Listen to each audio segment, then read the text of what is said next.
guys, it's Lynn. So we're going to do more special right triangles today. The next one, you really only have two. We've talked about 30, 60, 90 triangles. So now we're going to talk about 45, 45, 90 triangles. So as an example, I have drawn here. These are the triangles you're going to see over and over again. So if you understand the pattern of how the sides relate to one another, it's going to help you immensely. When you have a right triangle, first of all, if you know that only one angle is given as a 45, you automatically know the second angle is also 45 because they have to all three add up to 180. So that's the first thing to understand.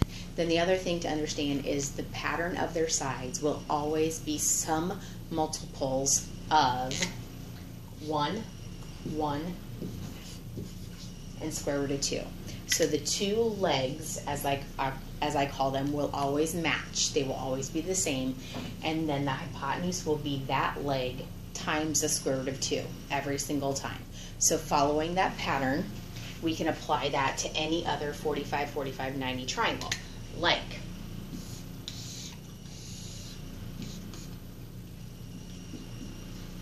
so there's your 45. You know that one is 45 by default. So then if we have, let's say one leg is given as being, I don't know, 27, let's say, something weird, and you have to find all three legs, then you know automatically the other leg is also 27 because it has to match, and then the hypotenuse will have to be 27 square root of 2 every single time, all right? So 1, 1 square root of 2, 1, 1 square root of 2, and then multiply those three sides by any number and you will have the new 45, 45, 90 triangle. The trickier case always comes when they give you the hypotenuse, like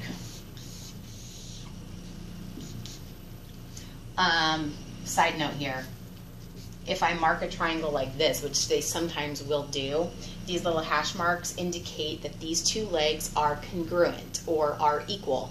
So what does that mean? That automatically means that this triangle is a 45, 45, 90 triangle, because if the sides are congruent, then the angles are congruent. This is all this geometry coming back at you here in your trigonometry class.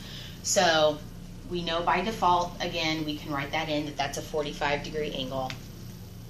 And let's say they give you the hypotenuse this time as being, let's say 14.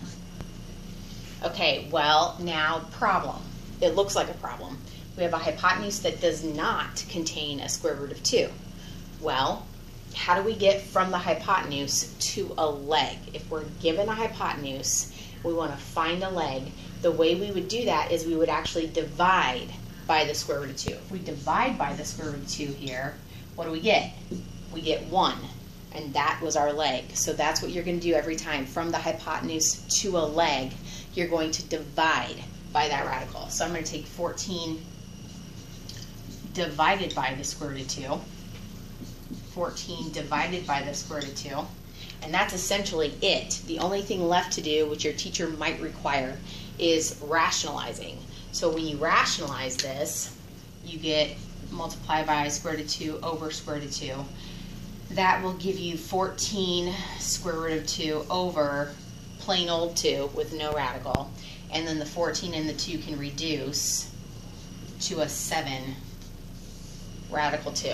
Same thing over here. This is going to equal 7 radical 2. So that's the pattern every single time. With any 45, 45, 90, you start with the pattern 1, 1 square root of 2, and then find any other leg or any other side that you are asked to find. The reason this is so important is because you're going to be asked probably a million times to find the sine, cosine, tangent, cosecant, secant, and cotangent of 45 degrees in this class. So that's why it's so important to know these almost backwards and forwards by heart if possible. It will save you a lot of grief in the future. So hopefully that helps. Let me know if you need help. Thank you.